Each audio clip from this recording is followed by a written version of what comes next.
I've got so much fucking water in me now, it's ridiculous.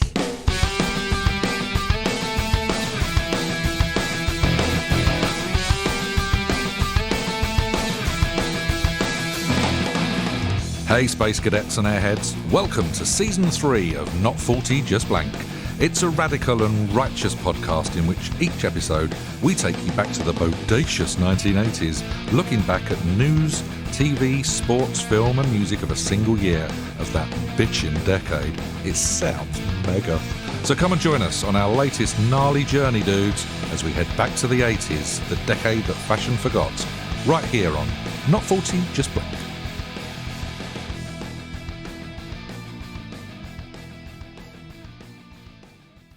Hi again, Blankers, and welcome back to a properly introduced part 2 of the 1988 episode. We're going to crack straight on with our film choices. So, Mr. Reynolds, hit us with your 3, 2 and 1 from 1988, if you please, my little petal. Yeah, 3, 2, 1. So, just now I've put number 3. Oh, decided my number 3. You've just put it to bed in the literal last minute. It's quite a good year for film overall, I think. It's not bad, is it? It's not bad. Yeah, better than TV. Yes, yeah, very much so. Yeah, you're right. Okay, so this one I was contemplating purely because I've mentioned it before. We've had this discussion before, but I think I am going to go with it. Okay. So number 3, I'm going with Die Hard. Okay, really? Yeah. I mean, obviously, I probably could be higher, but obviously, I've had it as my Christmas film. Yeah. Yes, yeah, absolutely. But it's also, it's not necessarily a Christmas film. It can be watched any time of year. So. I was having this discussion with George just the other day, because obviously now we're at sort of mid-November. You're starting to get all those films come up on streaming services and Christmas collections and stuff. And I think on Disney, it forms part of their rail that says Christmas films. And he went, Die Hard's not a Christmas film, is it? I was like, they start getting controversial earlier and earlier, don't they? Yeah. Do we rate it as a Christmas film, though? I think we did in the end, didn't we? Yeah, I do, yeah. It's set at Christmas, therefore it must be Christmas. It's set at Christmas. It's got its Christmas soundtrack. Yes. Which is like very subtly hidden you're right, in it. You're right. That might just tip it over the edge of but necessary... it's a bit like Lethal Weapon as well. It's all set around Christmas, but you can watch it at any point. Time. I do like watching it at Christmas. But so I was contemplating doing that. So that is my number 3. It's a very good film. Yes. My number 2, I watched recently. I remember I did like it. I watched it again, and it confirmed why I like it, and it's Midnight Run. Ooh. Yeah, Robert De Niro. It's a good film. I watched it again. And there's a lot of these films around this in the 80s when it's like buddy. Yes. And this one's not a buddy cop film because he's like a bounty hunter who's got to go and get the person, but then they form a relationship. So it's kind of a bit of a twist on that buddy. Yeah. But it's still them kind of sharing a relationship throughout the film, and they're completely different people, and then they become friends at the end kind of thing. The opposites attract. Yeah. Kind of thing. So that's a very good film. De Niro's good in it. Yeah, it's a good road trip film as well. Yeah, so I mean, it's just basically De Niro's sent to go and pick up a guy who's, I think, squealed on a gangster person, basically. So he's got bring him back before midnight at a certain time to earn his money. So that's doing that. But they've also sent other people, and they've got the FBI after him as well. Yeah. And it's basically all these people. Assuming that these won't make it back in time to bring them in. Yeah, so he sends another. Right. The guy who's hired De Niro sends another bounty hunter, thinking he's not going to make it back. Right. So he catches up with them. So they kind of keep coming across each other and stealing him off of him, and he's a lot of gags about that. Yeah. The FBI are after him as well because they want to know about his mole with the gangster, and they want the main gangster. I haven't seen it. Is it a comedy-esque? So is it just funny bits in it, or is it a straight-out comedy? No, it's funny, but it's not straight out comedy. A comedic it's just light-hearted. Right. It's a bit like 48 Hours. Like that. It's got comedy elements to it, but it's not. But not a comedy. But it works because you're Charles Grodin. Charles Grodin's the guy they're after. Yeah, right. And it's just really good. Really good fun film. But De Niro's pretty funny in it as well. It's good, and it's quite sweet at the end, and quite nice. Well, it's kind of good as well because Grodin then takes away the fact of the bounty aspect of it, whereas like De Niro is like it's just his bounty. I'll get you from here to here, whereas he forces him to get to know him. Right. Okay. So there's then it becomes like a person. Yeah, even as a side because De Niro's got an ex-wife and a daughter, hasn't he? And even takes him to the house. He tells him to stop off and see his daughter. So he goes, "You got to go and see your daughter," and that. So there's a little moment where he gets. You can see that he's So not weakening, but he's got a vulnerable side to him. So it's a good film. I liked that. It was good. Oh, I might have watched that. But number one was Naked Gun. Okay. I mean, we all had Aeroplane as our number one, and that. Yes. I think, or number two was very close. But So it's definitely in my top three. Looking back, it's my number two. Yeah, my number two. Looking back over Aeroplane, as funny as it was, my favourite bits are the Leslie Nielsen bits. Oh yeah, He's my absolutely. favourite. So this is just. Oh this yeah, you're is right. 90 Actually, minutes this is a pure Leslie Nielsen vehicle, isn't it's it? obviously the files of Police Squad, which I think I don't even know if we mentioned the Police Squad in any of our 80s episodes. I think we might have touched on it Maybe, in telly, but it's more of a fleeting glance. The Police Squad episodes are so funny. Yeah, and obviously this is a film version of that. The gags come thick and fast. Just gags. It's a bit like Aeroplane. The gags every 30 seconds, 20 seconds in there, and they're just so funny. And he's the king of them gags. It starts from the very beginning. Even like the bit with like the world leaders at the beginning, and he's polishing Gorbachev's head. He rubs off the birthmark, all that sort of stuff. And then he's so childish. Even when he like sort of dives out the window, he's like the shutters smash in his face. It's just a klutz, and then you go to Norberg, in the boat, and it's like wet paint. He puts his foot through the door, and then there's about 20 of them. He says, drop them. And there's about 20 of them, and one of them does. And then they shoot him, and then he's like on the wet paint, and then he's like... He puts his hand on the hot kettle. Oh, yeah, the hot hob and stuff, doesn't it? Yeah, it's just ridiculous. And then he's in hospital, and then they're visiting. Yeah, and then Drebin's just like fucking doing everything just to like scare his wife and then hurt. There's a scene where he's driving down the road, he's talking to his partner in it, and I think he's just split out of his girlfriend, and he'll say, and he's going, just everything I see reminds me of her, and it just cuts to these enormous hills. Two building that's just so ridiculous. Very, very childish. Even from the silly gags like from Nice Beaver, where he's like, and then thanks, just holding down the stuff. All that sort of stuff. And the other bit that makes me die in this film is the bit where the guy comes in to assassinate her. Yeah. And like memories from she's singing in the shower. Yeah. And then Memories comes on. She's singing Memories, and then like the assassin starts welling up, starts breaking down. Yeah. And it's just like there's so many bits, like, loads of stuff like there's that. There's like a montage scene as well when they're like just getting to know each other, and they're running along the beach and they're stuff just like knocking that. people out, holding hands, and clotheslining and people. He comes out the cinema and laugh, and they both come out cracking up, and it's like Platoon. That's right. Well, it was all in one day, wasn't it? It's the ultimate gag at the end of it. So what an afternoon that was. What's there's another bit that made me die when I was watching it the other day. He comes back, he's driving to the police station, and he forgets to put his handbrake on. And he just walks out his car, and then suddenly the chaos that happens from there in the background of the shot, and he starts shooting it. Did anyone get the number plate? Did anyone get the number plate? That's a maniac. So many different things. The doctor that tries to assassinate Norberg, that's another one.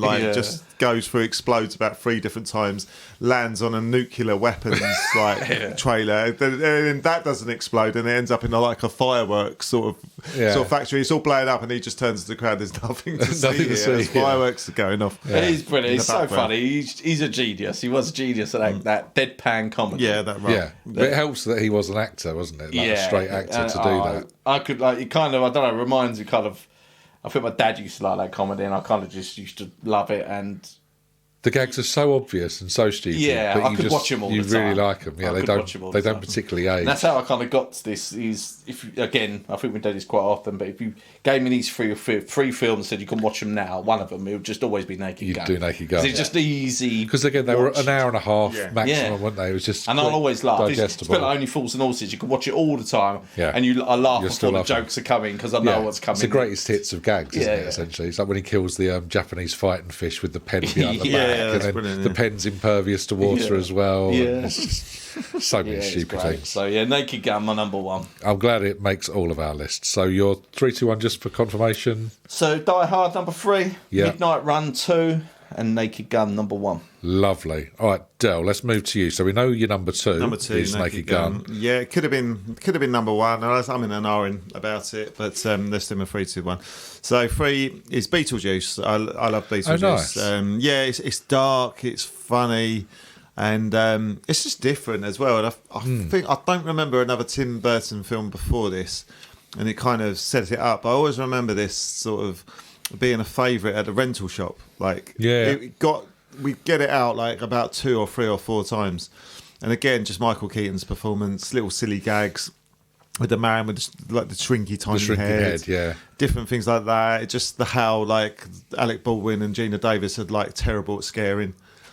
That sort of thing. Anything from like, I still have these ultimate fantasies to this day. This like when they're around the table and they possess them to do like the Deo, is it? Deo. And they're getting them to do silly dances. I have that in meetings. I imagine sort of like getting them to do controlling dance for me puppets. Just acting like idiots. And the relationship with Winona Ryder and obviously Alec Baldwin and Gina Davis. I just think it's a really sweet comedy horror-y, but it's dark, but it's sweet at the same time. Yeah, and I think it's nice. And I think it ends nicely as well. Yeah. Well, he says it ends. It's going to be ruined because they're doing a sequel. They are next doing year, a sequel, aren't they? Okay.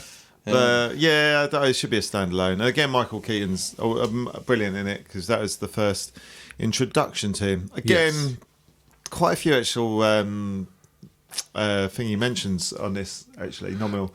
So that Beetlejuice was definitely an honourable mention for me as well. Yeah, I really like that film. Again, I could have probably dipped into here, and there was a few that I'm not too sure, but basically, my number one is Big. So's mine. With Tom Hanks, yes. Of course it is. Well, it's a Tom Hanks comedy. It's got to be my number one, that almost made by 3. I don't know. I think, again, I love it. Again, it's just one of the films I've seen too many times. Yeah. And I've introduced to the kids because I do love it. So I was like, you've got to watch this film. But I don't know. I think it's just, I've watched it too many times again. I'm just like, it just didn't make the 3. Whereas I'm quite happy to watch it again and again. Yeah, no, and me too. And I was a bit like that with Phil. Quite a weird ending, though, isn't it? What, when he walks down the street and the... Well, it's just weird in the fact that obviously she's much older. She knows he's much old. She's much older. And he's still obviously, kind of if that was another way round, that'd be a very different film. Could be, very true. Yeah, but it's not about it's the relationship they had in the time, isn't it? Yeah, exactly. The time when they were level.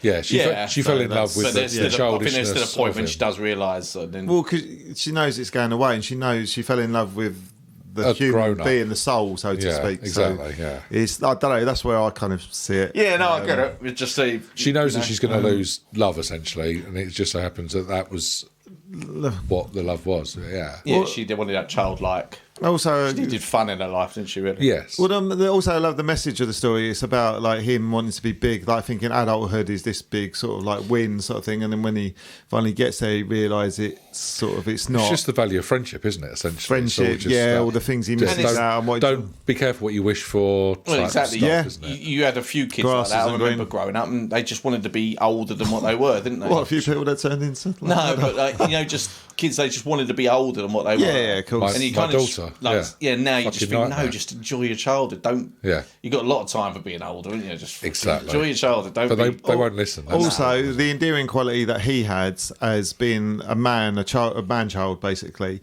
But he essentially he wasn't he wasn't trying to be anything but himself. Yes. And that was endearing to all the adults around it, and like doors opened. Exactly. He wasn't trying. He was just like being authentically him, as they yes. say. Yeah, absolutely. Just looking at the world with wide-eyed wonderment. Yeah, stuff. That's why I think it's a sweet film. Very childlike myself, so I relate to that. Elf's similar, isn't it? Elf's exactly the same. Yeah, 100%. Yeah, fish out of water, but it's the child in an adult's kind of world thing. Yeah, absolutely. But yeah, I know what Phil means though when you said when the films come on though. I don't know. I probably would edge to Naked Gun, but Big means more to me. It's an easier Naked Gun's an easier watch at any point, whereas Big you kind of have to want that sentimental. Yeah, like it's one you go to your kids. You've got to watch this film. Yeah, and you'll introduce your kids to it. It has more of an emotional connection, and therefore it means more. Whereas Naked Gun is kind of throwaway popcorn silliness, isn't it? Yeah, exactly. That's what it is. But yeah, you're absolutely right. Lovely. So Jimmy? Yeah, mine 2 is Naked Gun. My number 1 is Big, and my number 3, I went Coming to America with Mr. Murphy. Oh, really? I thought you might go something else. I was contemplating. So there was sort of Twins and Scrooged, both featured quite highly in my wannabe honourable mentions list. But I just really like Coming to America. I know it's not the most politically correct possibly thing. There's a couple of bits in it that we've touched on. You obviously like it because Jamie Lee Curtis's buttocks are in it, and so's her top half. I didn't know she in that. Was she Coming to America? Coming to America, yeah. I don't No, think it's Trading Places. Yeah. Silly arse. Silly sod. Yeah, you're absolutely right. Have you She's just not in written it. down completely the... I have written Coming Down to Actually, America. Joe, I don't like Coming to America. No. So I like Eddie Murphy. I like the John Landis directing thing. Yeah, absolutely. Arsenio Hall, James L. Jones, Eric LaSalle, Samuel L. Jackson's in there. Lots of cameos from sort of Don Amici and Ralph Bellamy. That's where I'm getting the Trading Places thing mixed up in my head. But it's just that kind of, it's just looking for love, isn't he? I don't know if I've ever seen it. I've seen bits of it, but I don't know if I've ever seen it all the way through, if that makes sense. Really? Yeah, I don't know. It's never appealed to me. Oh, you should. Yeah, I've seen bits. I can't remember it.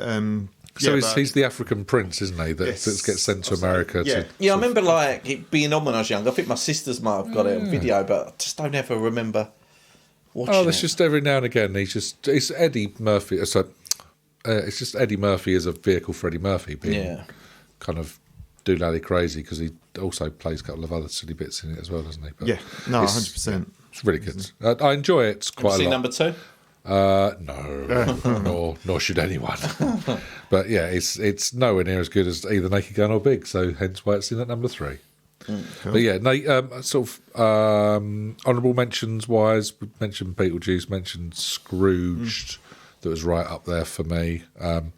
Weirdly, all kind of dark, Halloweeny, Christmassy type things, aren't they? Who Framed Roger Rabbit was in there as well, I think, in this year, which was that kind of never been seen before, certainly by a 10-year-old Jimmy, of that animation mixed with...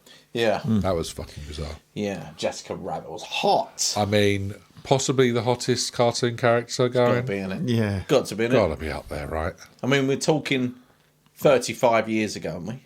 And she hasn't aged today, has she? No. Nothing's beaten that. Really hasn't. You got Pixar and all that. Charlie Chalk was up there for a while back in the TV big time world, but Nanny from Duckula. Nanny Duckula, yeah. But turns out Jessica Rabbit.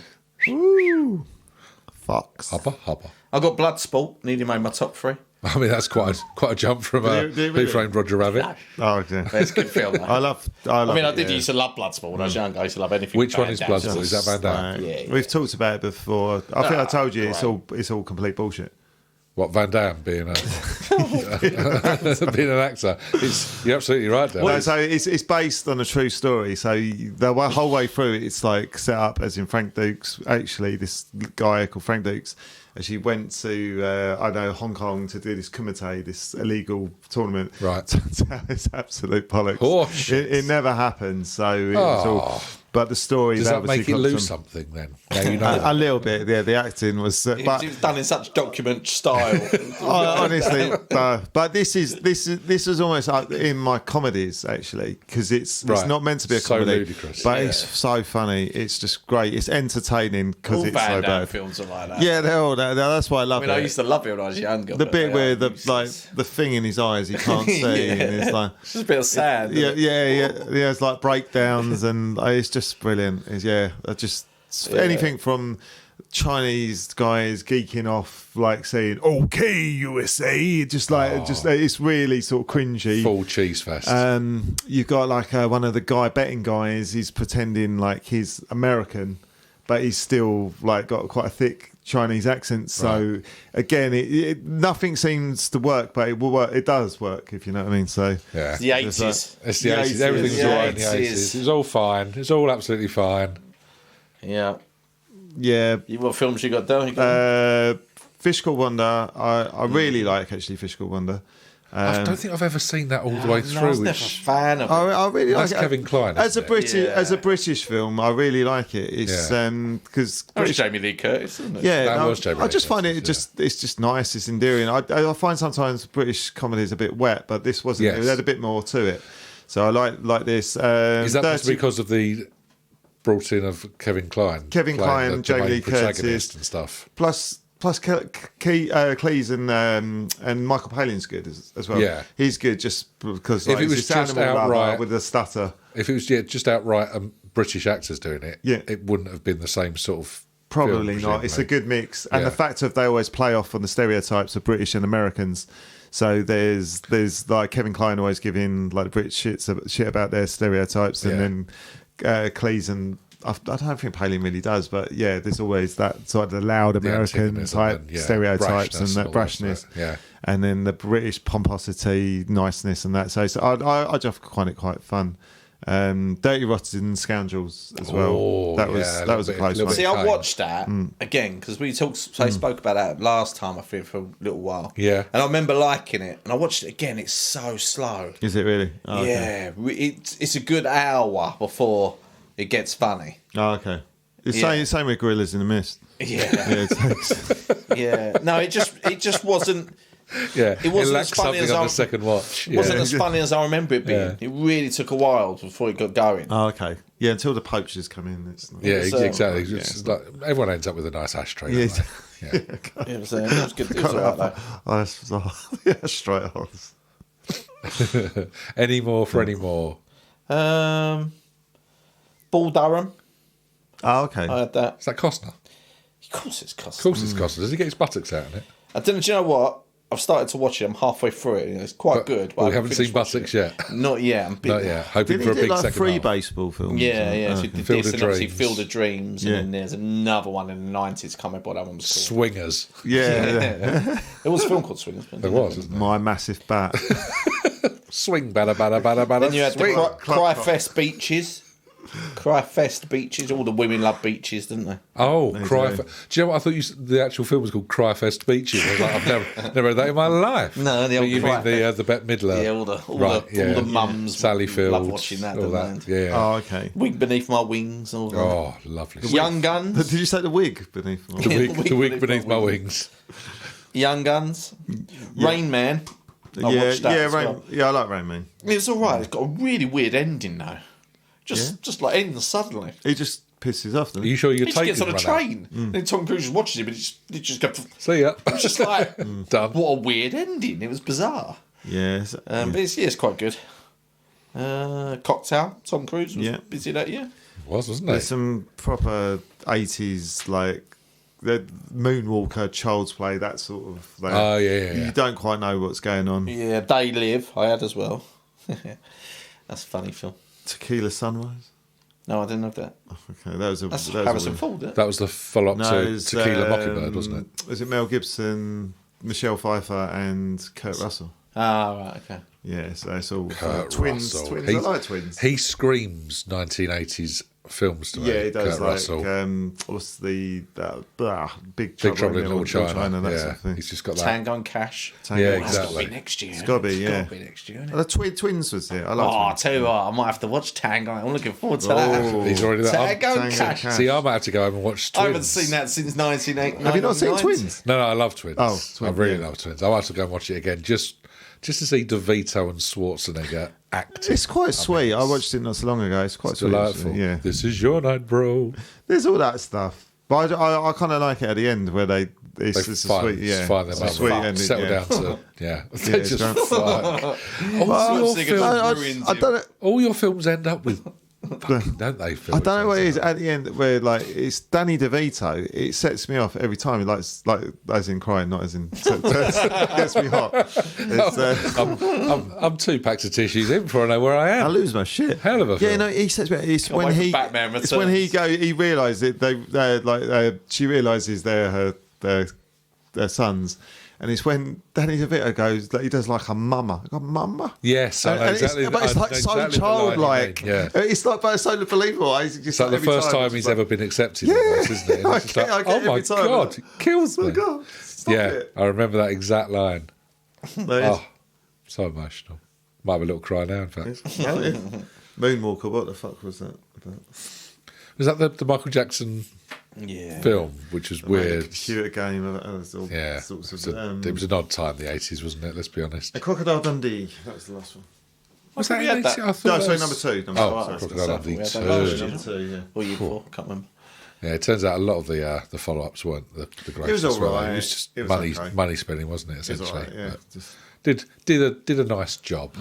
Necessary. Earn some bucks. It's all about the bucks, isn't it? The big bucks, Filippo. Okay, film's done.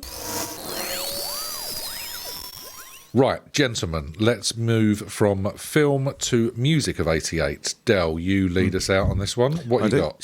So my number 3, actually number 3 and number 2 could have switched them around a bit, but I think I've gone with the right choice. I don't know. Again, we can talk about it because we'll let you know. We're very opinionated. You are indeed, and I'm pretty sure you'll have these albums as well. So my number 3 is Rattle and Hum by U2. Okay, that is higher up for me. Yeah, I thought it might be. I don't know about you, Phil, if you have it. Yeah, higher up for me, yeah.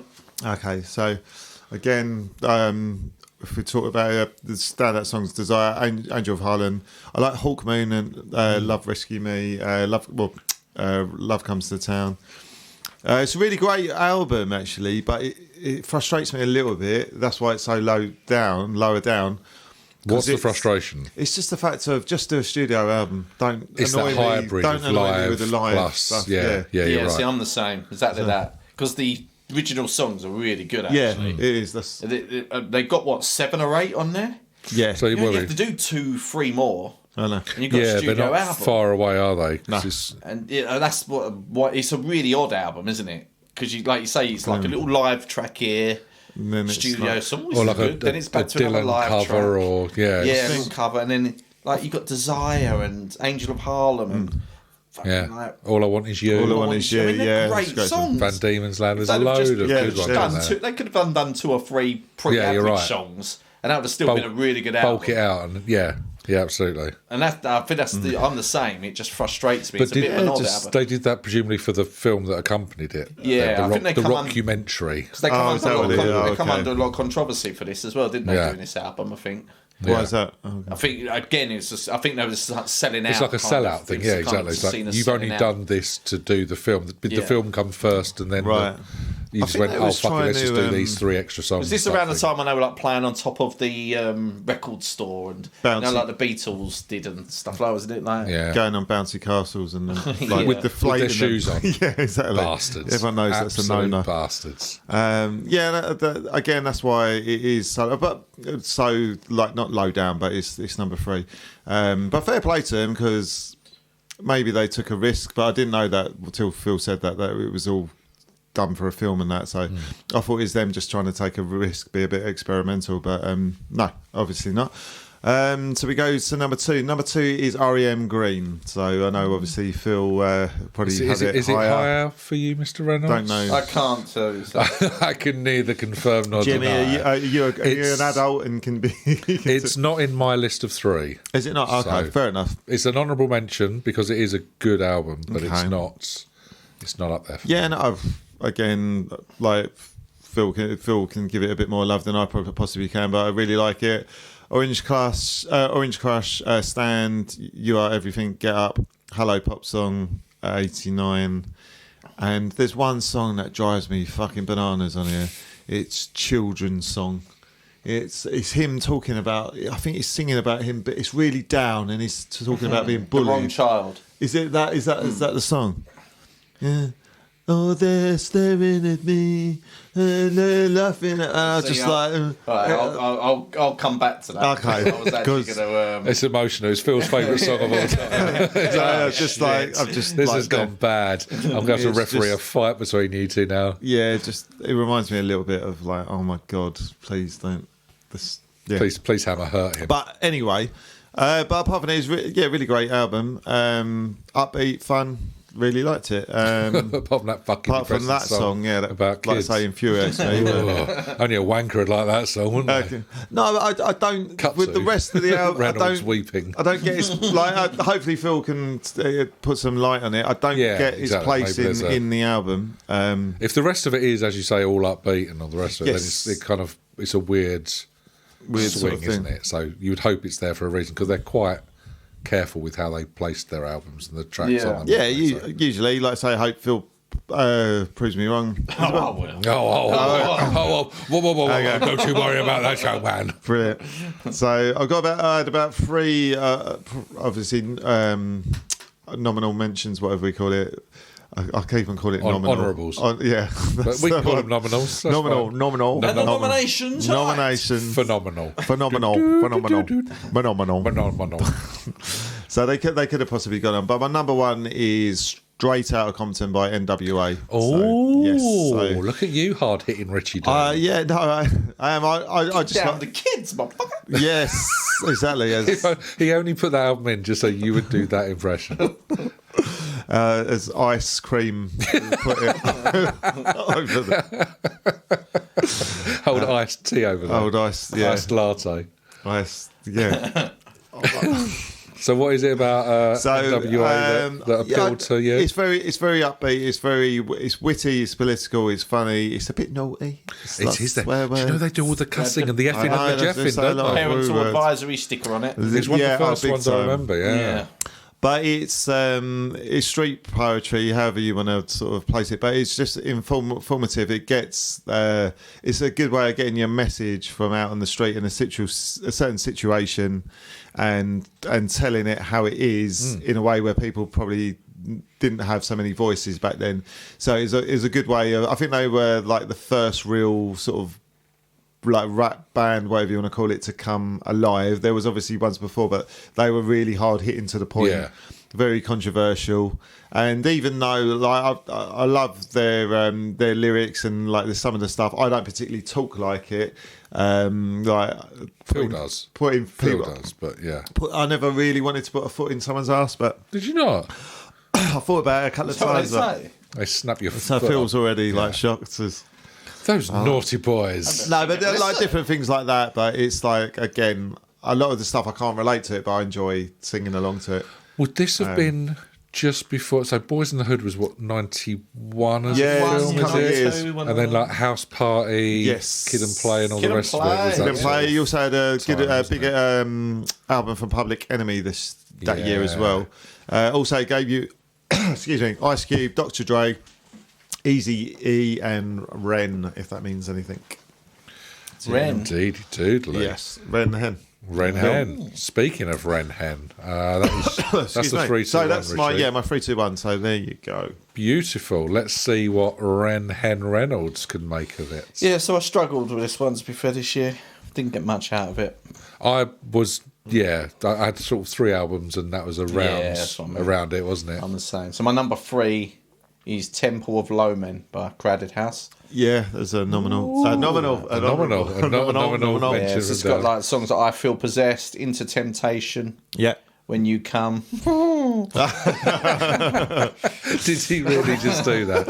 I think he did. Home Soon. So it's got some good songs on it. Yeah. I think we all like picked Crowded House last week. Yeah. So this is number 3? Yeah. 2 or 3? I can't remember. Yeah, it's close to one for me. Yeah. So I went for that with number 3. Can't go wrong with it. Actually, can't go wrong with Crowded House. I found it a more street album than NWA, the Crowded House. Yeah. Oh yeah, the Crowded House boys, they was effing and the Jeffing were like as well, proper, weren't they? Naughty boys. Yeah. There's beef between NWA and Crowded House. There was. It was unknown, but there's beef. It's real. And I just want to take a minute and just sigh some relief. Get back to some normality. I think last time... You 2 at 2. Last time I didn't feel right. You put them the wrong way round, didn't you? I couldn't sleep that night. No. I struggled. For the last 2 weeks. Oh, yeah, for that. But because you put REM back to some normality. U2. Back to normality. This time round, what's your number 2, Phil? Number 2 is Rattle and Hum. U2, okay. Yeah, as we mentioned. Good album, actually, but yeah, as we mentioned, it's just a little bit odd. And my number 1 is, back as we should be, Green REM. Yeah. Great album. Excellent. So this was them just signed over to Warner Brothers, actually. Yes, this is when they went big time. Yeah. So they obviously come from their IRS days.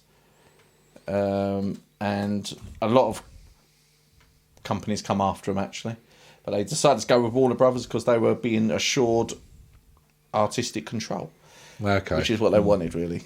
So so went with... So you got the mass reach of a big and all the money behind it, but they can still do what they wanted to do. They were being assured of artistic control of what they wanted. Okay.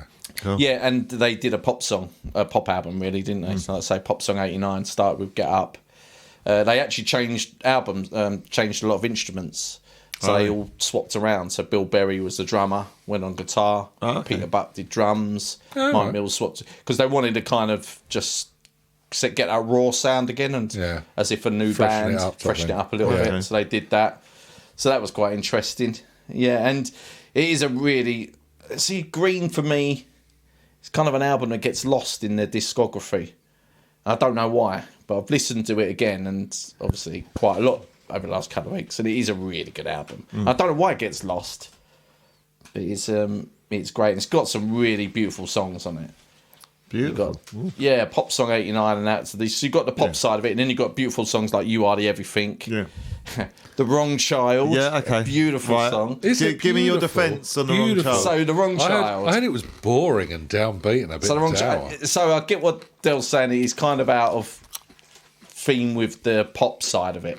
But there was a few of them. I think You Are the Everything is. I think Hair Shirt is. And you got about 3 or 4. So The Wrong Child is basically about a boy. He's disabled. Whether Is this where you make me feel like shit? Physically or mentally, who's basically in his bedroom looking out at kids playing, and it's him saying he's never going to go out there. He's watching the kids play, and he basically creates That's it. He creates a divisible friend. You can't see this to play a game with him. Phil's got a massive smirk on his face. No, I'm just saying. I find it a really good song, because it is an odd song, but the lyrics are really powerful. Yeah, no, it's not the message I've got a problem with. It's just like the song. Yeah, it's odd. It's odd. That's what. But it's got 2 layers of singing as well. You've got like Michael Stipe doing 2 layers of it, him singing and repeating what he's singing. A little bit like the 3G's Wonderful Harmonies. Exactly. Yeah, ahead of their time. Yeah. Clever. So yeah, it's a love song, and he finishes the song. He keeps saying through the song that it's okay, just play a game, but it's okay. I'm not meant to be like this, but it's okay. And he's kind of questioning it, and then at the end it's a statement. It's okay. I quite like it. It's good. And then he burps. And the third one, the third beautiful one, Untitled. Oh, one of my favourite albums. Beautiful. How's it go? So this, obviously, the only reason... Rest is still untitled. So this... Oh, no, that's unwritten, isn't it? This is true. This is an underrated song, because they should have put a title to it, because it could have been really good. But this is a song which Michael Stipe wrote for his parents, really, which was while he was touring for Green. Okay. He wrote him a song just saying keep his dad safe, and a message to his dad, keep her safe. Okay. Beautiful little song, that is. So why not title it? I don't know, because it's actually a really good song, and actually because it hasn't got a title, almost deserves a title. Yeah, it's a bit like, and it's the last track, so it's a bit like a hidden track, but it's not actually. It hasn't got that like long massive pause. 32 minutes before it kicks in. It is straight after, but it's just a throwaway almost by not titling it. I can't remember it, mate. How's it go? I'm not going to sing it, but it's a shame. But, he's got a lovely voice. Do the impressions of the Pope? Oh, he'll do that. He'll do that all day long. Cilla Black. Yeah, but he won't sing the greatest album of 1988. Yeah. You have to go out and listen to it. Justice. Take a listen to it when you get it. It's good. Yeah. But it's got one of my favourite lyrics as well on this album. Oh yeah. And it's from it's not from one of the best songs of it. It's from a song called Hair Shirt, and it's the lyric is, you can run a carbon black test on my jaw, and you will find it's all been said before. That's beautiful. That's beautiful. Beautiful lyric. So, yeah. Great album. Is it more beautiful than Fuck the Police coming straight from the underground? Straight out of Compton. No. But it's beautiful. The young brother's got in his own way. Brown. They're both beautiful. They're both beautiful lyrics. So, yeah, what was my third? Crowded House, wasn't it? That was it. And 2. Instantly forgettable. Throwaway pop from Crowded House, and then back to normality. U2 followed by Aria. Yeah, that's it. Nice. That was the last of the 80s, so God knows what got 89. Actually, I do know what got 89. But I know what got 89. He already knows. It'll be the soundtrack from Tango and Cash, wouldn't it? All right, so let me round off this section then. My number 3 is Tracy Chapman by Tracy Chapman. Very good. You know, why not? Debut album, understated, sincere, authentic. Yeah. Fairly classy, bit of politics, bit of social issues mentioned. I thought it was quite nice. So obviously the bigger songs, talking about revolution. Yeah. Baby Can I Hold You? Yeah. Which who went on to ruin that? Boyzone. Was it Boyzone? Yeah. That's probably which is one of the unsettling bits. Yeah. Wow. But Fast Car is the one that obviously everyone kind of knows and Right. and has just been covered in the last year or so by whatever his chops was, but it's a slightly different sound. Lewis Hamilton. That's it. He just did it with the revving of the. Didn't Dua Lipa cover it? Nah, she did an Elton John thing, didn't she? But yeah, it's very nice. It's just something different, and in amongst all that kind of 80s dancey synth poppy nonsense of the previous few years, stood out a little bit. Sue Pollard did a cover of.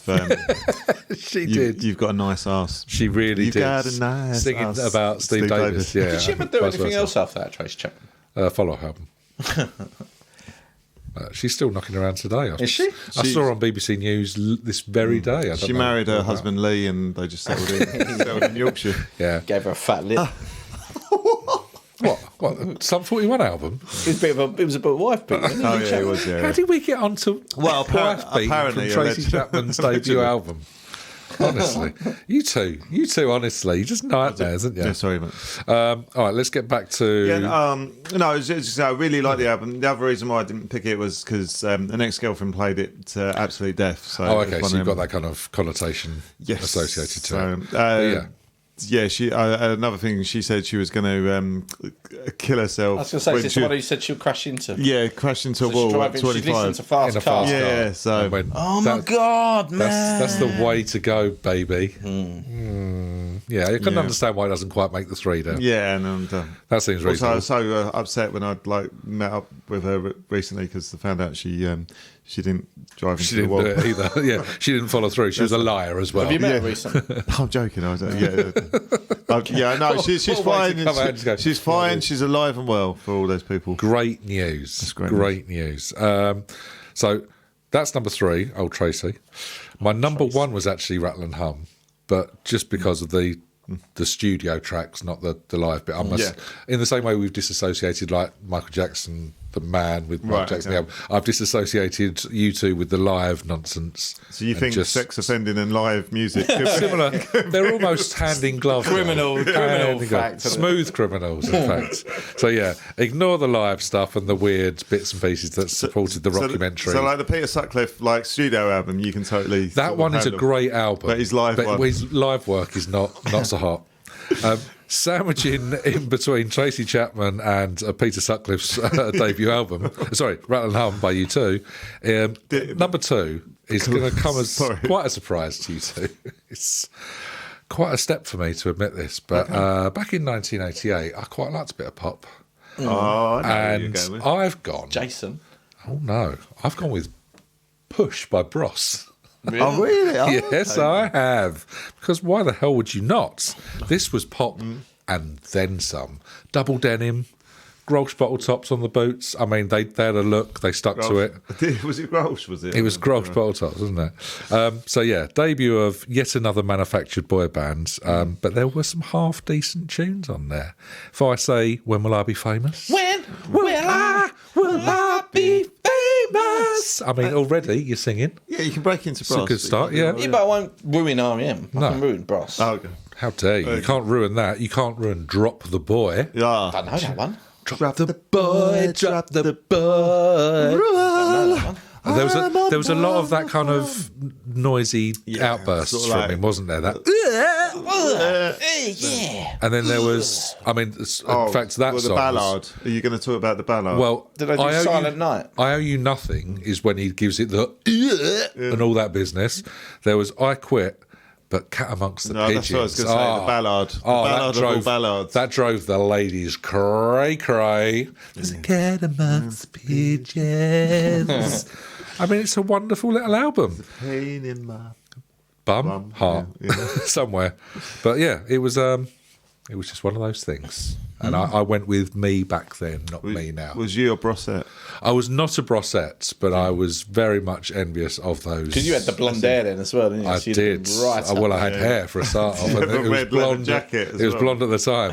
I didn't. I tended to veer more towards the double denim. My wife Claire, she was a Brossette. Was she? She actually showed me her scrapbook. It's quite funny. Has she still got the scrapbook? That's impressive. She's got an annual and like a video as well. Still VHS. to this day. Yeah. Bloody hell, So she's it's serious quite- about it's that funny as well.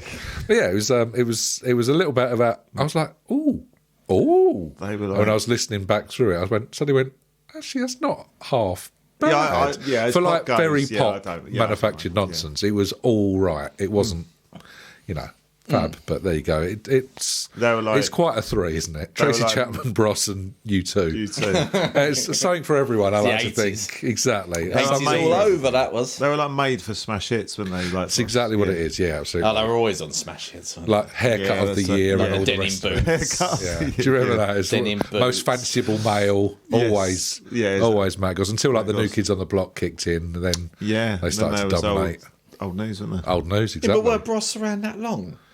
not That was like massively, it, wasn't it? In '89, they were like gone then, weren't they? Been and gone. Been and Yeah. gone. Move on to someone else. Crazy, isn't it? That's the thing with pop, it was disposable, wasn't it? And just dip in and it's out as you crazy want to it. think. Yeah. You think that you were think they huge. were around for a few years, but they Absolutely weren't really, were huge, they? yeah. And then just gone. It's like 1-2 years max. is Yeah, what they were they've been. still relevant though. He had a acting career, didn't he? Was it Matt or Luke?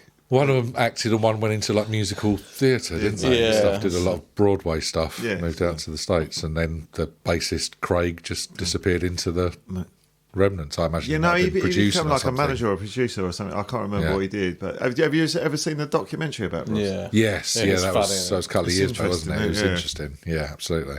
I had some definite grief. Yeah. Let's be honest. Grief on the beef. There it is. But right, so that's our threes. Honourable mention time. From my point of view, Green was up there because there's a few songs on there, but it didn't quite make it. Introspective by the Pet Shop Boys was there. Yeah. Assault with a Deadly Pepper, quite enjoyed listening back to it. What's that? Assault with a Deadly Pepper, so Salt and Pepper's album, featuring the one and only. And then one for friend of the pods, Stephen Simpson, Look Sharp by Roxette. Yes. Loved a bit of Roxette, didn't he? But there was Tears on My Pillow, whatever it's called. I couldn't tell you what it Might have had. been too early. That was for Kylie, actually. wasn't it? That was Cardi was Tears on My Pillow. What was the Roxette song? It was from Pretty Woman. Oh, take a big shit on my pillow. Must have been love. It must have been love, yeah. was it? Play a whisper on my pillow. Yeah, Drop a deuce on my pillow. Cream it into the duvet. But there you go, that's mine. What about you, gentlemen? What was bubbling under? I haven't really got. The only one I had was Surfer Rosa for the Pixies. Okay, not quite What one Ross was then. that with but- the baser and that? I don't know actually. No, it's not. No, I think the bass. I just said it to be cool. I think that's the Yeah, I following just like year. the Pixies. I think didn't actually they- look at what one it is. Yeah, no, I think it's the following year, that album. I had. So it's just on you then, Dale. I had Kylie just because of at that time I was massive. I would imagine it would have been played. So was this to their death. debut album? Yeah. So I had EP, LP, whatever you call it, and I used to snog that. Is that the one with the white background and then right. it's just her? She's got like a, headshot? she's almost like she's Headband gone or to something? Ladies' Day. She's got a big like black hat on, fascinator isn't she? type thing. Big black Yeah. hat, isn't she? Yes, the black hat. That's with the Ladies' Day. So that would have been what I Should Be So Lucky and Locomotion and Yeah, all that And sort Je of ne shit sais on that. pas quoi. Je ne Je ne sais sais pas pourquoi. Yeah, so I remember Sister used to have the single vinyl on that. And I think it was pretty much exactly the same cover as the album. Yeah, there was Locomotion, all that sort of stuff. I Got to Be Certain. There was a few things. That's right. Yeah. And obviously, I Should Be So Lucky. But I used to snog that, and I used to I used to tongue it, and I used to wear the paint off her face. So like, it looks like she doesn't have a face, or all the colours like all blend into one, and it just I'm surprised you didn't like that song, The Wrong Child, Del. When he was It was a little bit. sung in pictures of Kylie Minogue. That's why I hate it. I Should Be So secretly Lucky. love it, but I hate it because it takes me back to snogging Kylie's face off, putting holes in records. That's Oh, that sounds really That's bad. right, I definitely- Yes. So the other one, there's a prefab spout one which was all right. That was quite fun with like Girls and Cars and was it Hot Dog Jumping Frog, Albuquerque, whatever it's King of Rock and Roll. That was on Smash Hits 88, that was, wasn't it? That's the one. That's the one. Jumping Frog, Albuquerque. So I had Tracy Chapman. That was obviously Crowded House, what Phil had as well. And Morrissey was the only other one. His debut one, Viva Hates. Oh, okay. Which had like Suede Head, Break Up the Family, and there's a song called Bengali, which is I think it's guess it's about like an Indian sort of thing. But when I was little, I used to think there was a guy called Ben Garley, and I just thought that's Mr. and Mrs. Garley's song. Mr. and Mrs. Garley's song. Yeah. And final one I had was Massive Plank by the Knobhead Pirates. They're back. They're back, baby. What songs they got? Your dad's such an arsehole. Eye patch snatch. Lovely. And please, Mr. Davis, can you remove that hook from my arse? So a little nod to Steve Davis there from exactly. Wow, he got everywhere, didn't he? Exactly. Wow, on the Knobhead And Pirates. they knew it. They knew it that year. They must have just released it after it got announced. Oh man, that was great. But they knew that Davis had the perfect arse, but his penis had a hook. Ah, so that's see. So remove that hook. A little bit like a fox. Yeah, the twirly. Hook penis. So twirly hook penis. We used to fold it forward and hook it. So like Buffalo Bill from Silence of the Lambs. A little bit. And once those hooked in, Why don't we ever record this? Just to see Phil try and tuck his own imaginary hooked penis under his own buttocks. So Beautiful. We normally at this point take a look at the top 10 singles from the year just to see if there was any sort of difference in what we've seen as albums. Sing along, isn't it? We tend to. We've already warmed up with a bit of Albuquerque. So let's. Have you got the top 10, Phil? I've got them here. Well, I'll go in your best Bruno Brooks. Take it away. At number 10, Teardrops by Womack and Womack. Oh, beautiful. Teardrops in my eyes reminds me, baby, of you. Yeah, I know. Yeah. It's a good one. Yeah. It's a good tune. Good tune. This one's with a little help from my friends. Not wet. She's leaving home. Wet. Billy Bragg. Wet. Oh, double A side. What? Billy Bragg helped out. Really? Yeah. Was that the comedy sort of charity single? Yeah. I don't know. Yeah. What is that bad? That was. So it's with a little help from my friends, and then / she's leaving home. So I don't know if Billy Bragg done the she's leaving home bit, maybe. Yeah, I'm guessing that It didn't get as much playtime as. as the I Little think Help it from was My for Friends. comic relief. Probably. It sounds like it was one of those charity things. I remember him giving it the full. What you do? That's when he had his little spiky hair, wasn't it? Yeah. Ooh. Yes, he did. Ooh. Ooh, like he was grabbing up. Yeah, Breasts. big old. Then later on it was. I love that skag. Oh, give me more of that Some brown. good shit. Oh, love the horse. At number 9, we've already moved away to injecting heroin with Marty Pello. Can't let him off that shit. Really can't. We all sit. He laughs about it now. He does. Yeah. He does. He nearly killed him. Number 8. He ain't heavy. He's my brother. The Hollies. Hollies. Yeah. The road. Yeah, just wasn't it from the Miller commercial? They That's redid exactly it. what it was. Yeah. Good memory, Joe. Number 7. Groovy Kind of Love. Phil A Collins. little bit of Phil. Yeah, see, I like Phil, but just change your words. Groovy kind of love. Groovy. In the 80s. Big double Wasn't this from thumbs like up. Buster? Was Buster out? Yeah, it Isn't sounds like it. We've got Baby, groovy you kind of and love. me. Yeah. If you just change it, so we've got filthy kind of. We got dirty kind of love. Filthy What a- kind of love. Oh, you don't know nothing, love. Whoa. Ooh, Yeah, it's too PG. It is. groovy. Talking of Even PG, Julie Waters. You'll love this one. Nothing's gonna change my love for you. Medeiros. Glenn Medeiros. I love it. Just sing that again. Just do it slightly off the. Off that the was- rhythm. I started to lose confidence. Nothing's gonna halfway change. through. No, you had that was perfect pitch, Phil. Because then I was like, I don't know if this is the song. No, I want to hear it Pitch just one more time. Reynolds. Nothing's gonna change my love for you.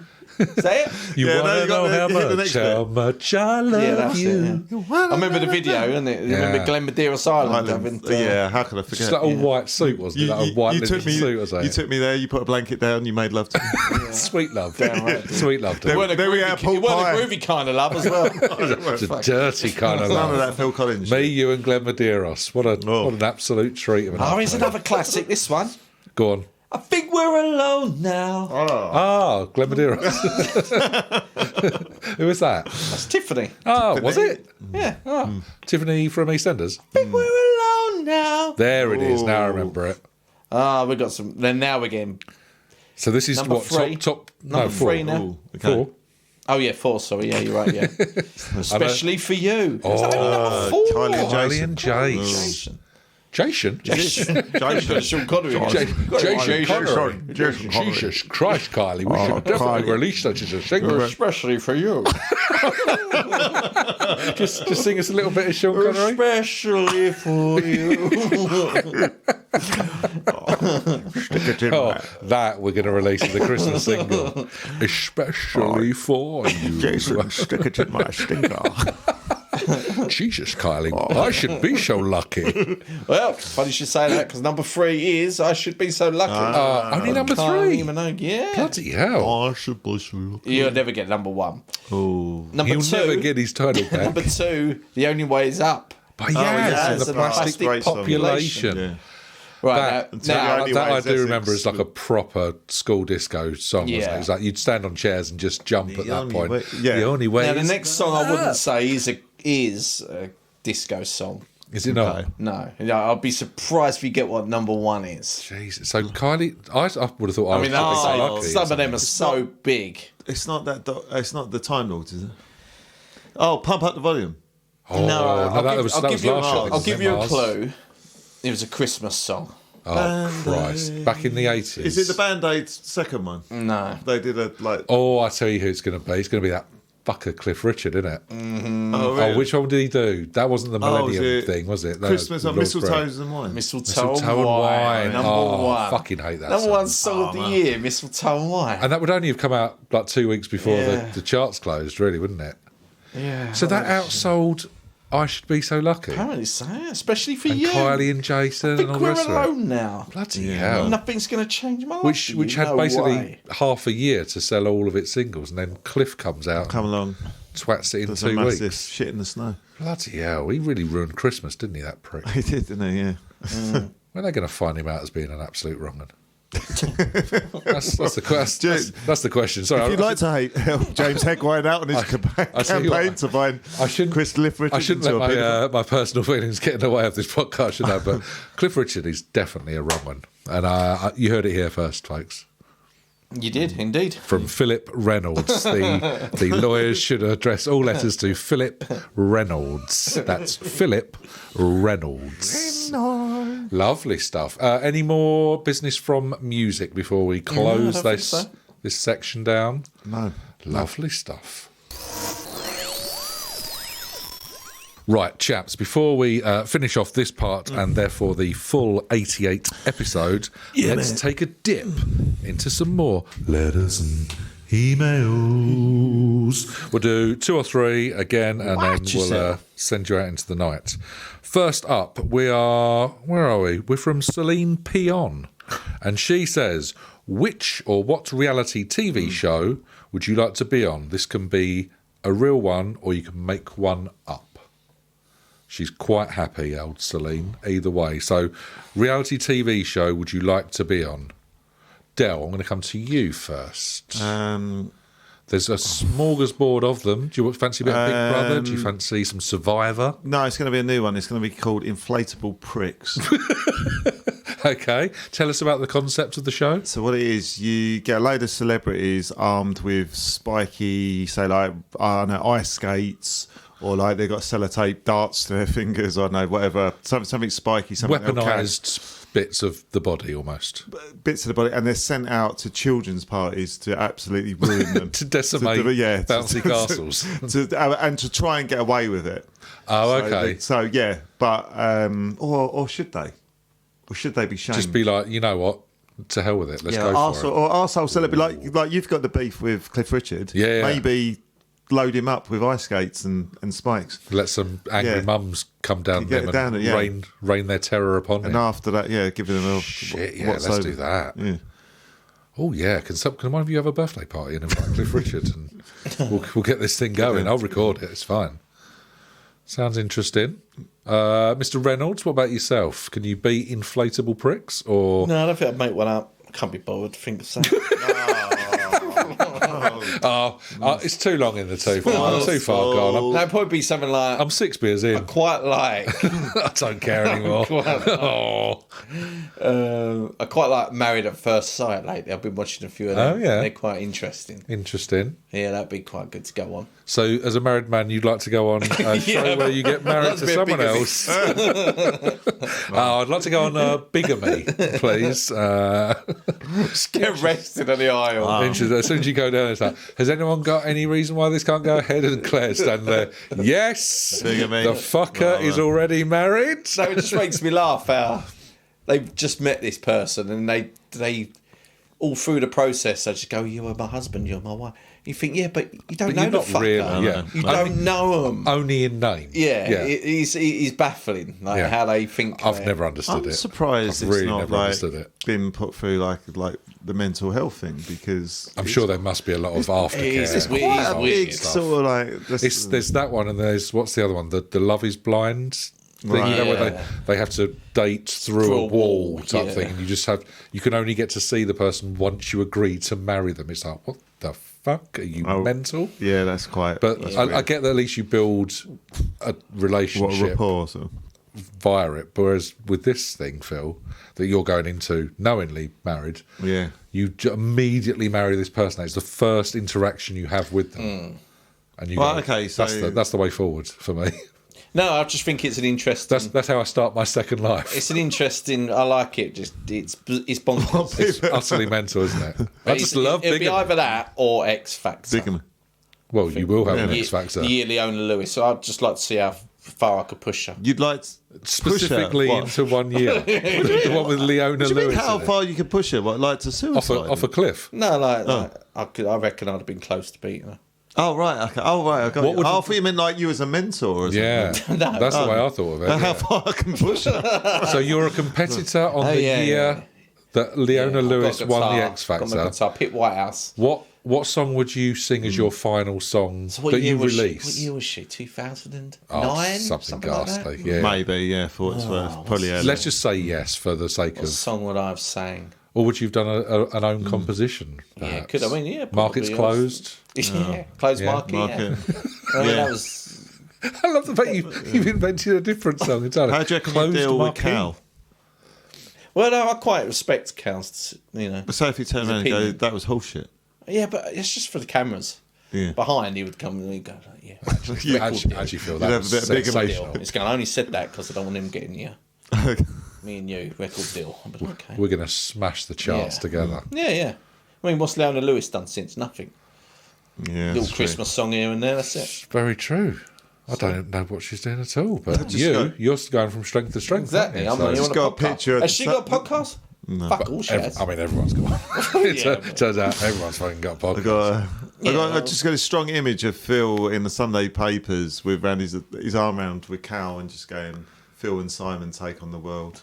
Or Pip and Simon. There's a picture of those two offensive, wasn't it? Coming out of an Indian restaurant together. I'm just going another classic meeting for Pip and Si. Yeah, that'd be nice. And I start to dress like him, like my chest out. Just get a belt goes higher and higher up the body with every passing week. Yeah, that'd be nice. Do you think you get the work done?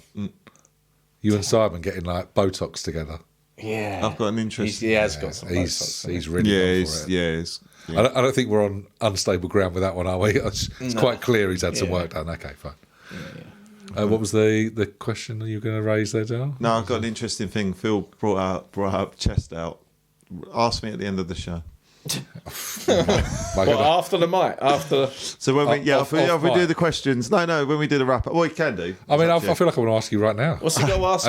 Unless he's going to put a real dampener on the rest of the. It's going to be like a finisher. Oh, Christ. Oh, in that case, keep your powder dry, sweet pants. Okay, Keep your powder dry. All right, here we go. Let's have a look at down I'm this. excited now. Come on, hurry up. No, I really want to get on this. Here we go. All right, Billy Sausage has written in, and he says, you're wanted by the police, and you run into McDonald's. Okay, picture the scene. Okay.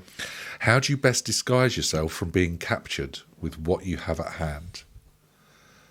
So I'm thinking immediately, forget the food substances. Okay. I'm going to take hundreds of the napkins, and I'm going to form some form of like papier-mâché mask on my own face, disguising it that way, and I'm going to colour it with mustard and ketchup, and I'm going to come out like Ronald McDonald, all yellow and red. Oh, that's giving good. it the full beans, big hands, borrow someone's enormous shoes. Oh, I'm a clown, you can't be after me. The bad guy's in the kitchen. And off I go into the sunset. Okay. So you run into McDonald's, you've got the police after you. How are you disguising yourself? Oh, that's a tough one, isn't it? It is a tough one. It's got you thinking. Yeah. Do you do something with the balloons? Can it be in the morning or in the evening? Does it? I think you're free to change. No. different food stubs. Yeah, substances. I imagine it's easier to disguise yourself with like a McMuffin.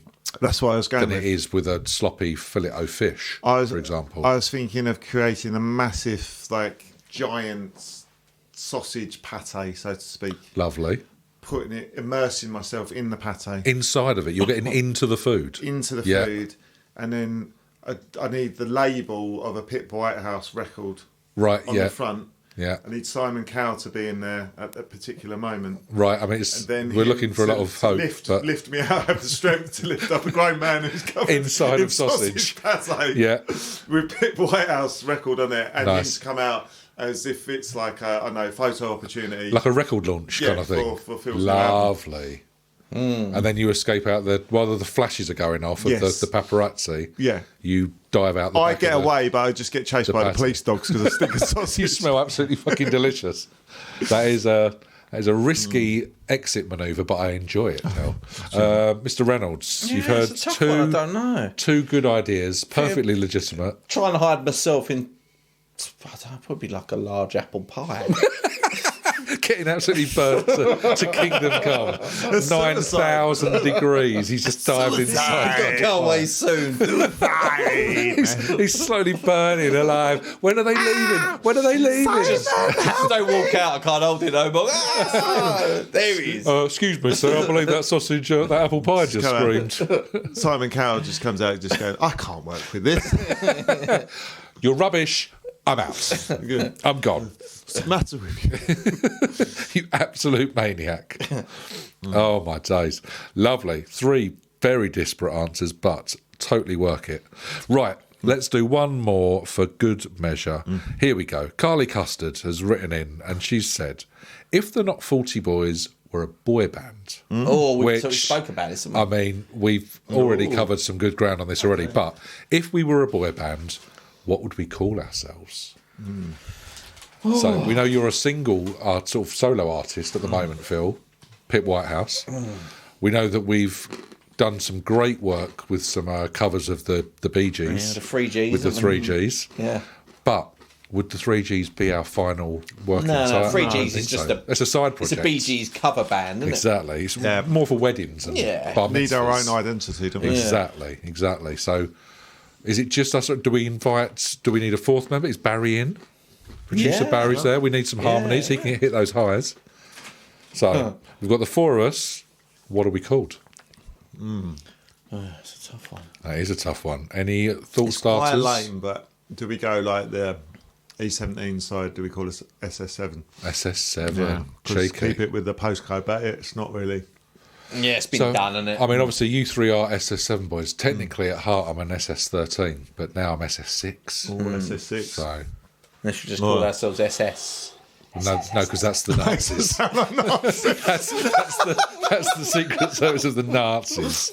A boy band called the Nazis. So, just to clarify, listeners, we are not associating with Phil's side project, Not the Nasty Boys, the Nazi Boys. I really want to sign you, but it's just a name. I can't. We don't think we can sell a lot of T-shirts with you as the SS.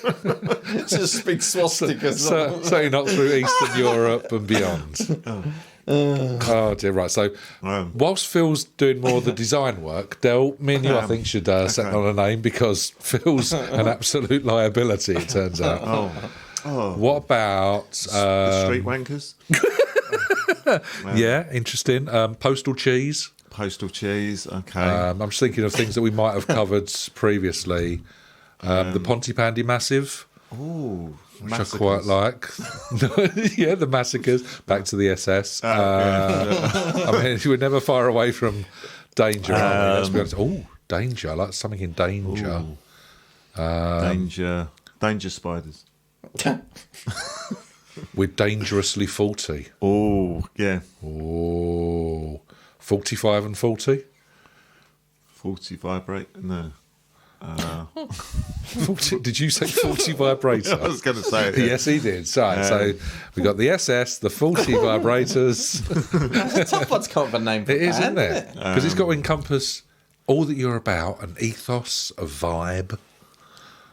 How about... What about something out of that ideas?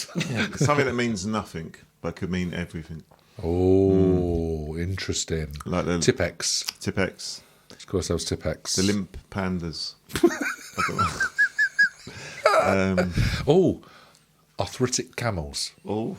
Because Phil's always got the like ump, and I can barely breathe these days.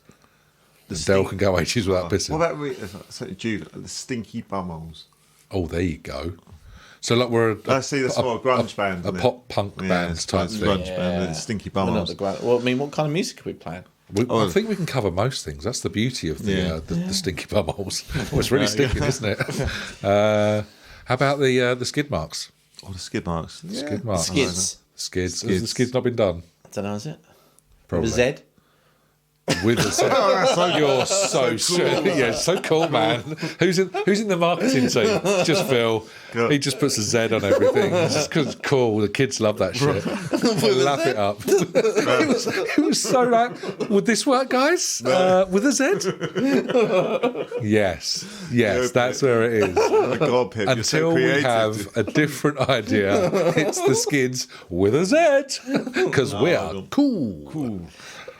There you go. That's a thinker. We value all ideas from the listeners on this one. Funky, because clearly we're struggling. Funky, chunky, and spunky. The old funky, spunky, chunky monkeys. Funky, chunky, monkey monkeys. Yeah, I think this one needs some serious thought, doesn't it? How do you spell that? Because I quite like that. That's more like a feeling. Yeah. The desperados. The desperations. Just the desperates. How about restraining orders? Oh, hello. That's intriguing. Restraining orders. Yeah. In by midnight. In by midnight. That's a good one. Yeah. Quite like that. Well, we ain't fucking gone past me. Yeah, we never are on a recording night, but every other night we are. All right, we'll have some serious thoughts about that one. We might even open it up to the social media channels and all the rest of it. So if you've got any ideas on what we could call ourselves, we would value your input. But I think we should close the lid there on the old letters and emails.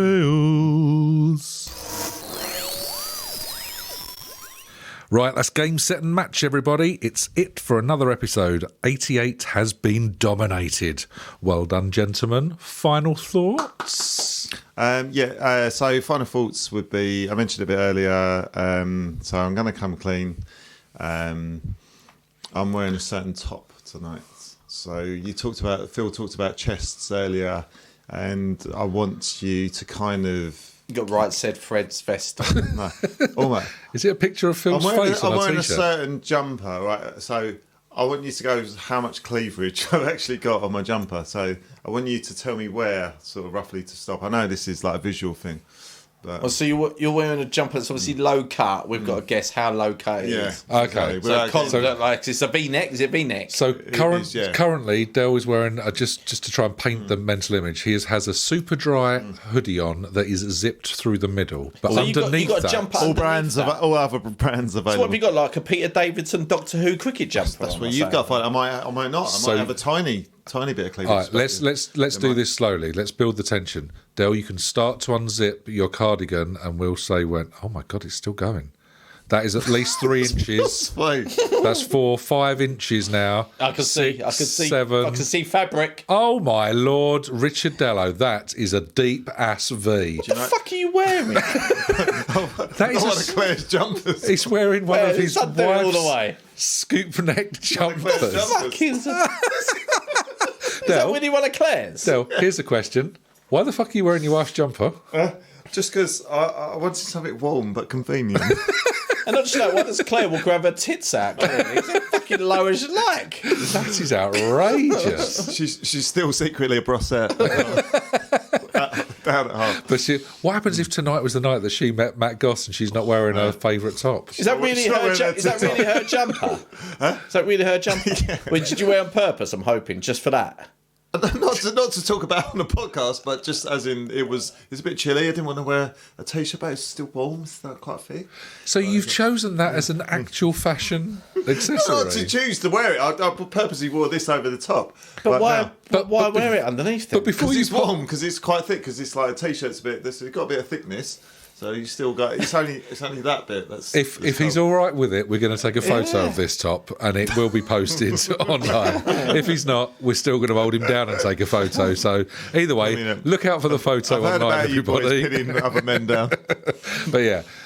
Look out for that on social media. Look out for the Spotify playlist. That's going to be updated with our tracks. And look out for reports about Cliff Richard. Look out for reports of Cliff Richard in the news. It's happening any day soon. But we'll be back in a couple of weeks with a new episode. It's going to be the last one in the 80s. Yeah. 89. No. It goes fast. It does go so we're going to go and do some research. But while we're away, have a listen to Spotify. Get in touch with us. Yeah. Tell us about a band name that we should have. Tell us about what you think of Del's jumper when you see the picture online. It's beautiful. But tell us something. We value your input. Until we meet again, though, Blankers, bye, you lovely lovelies. See you later. Bye.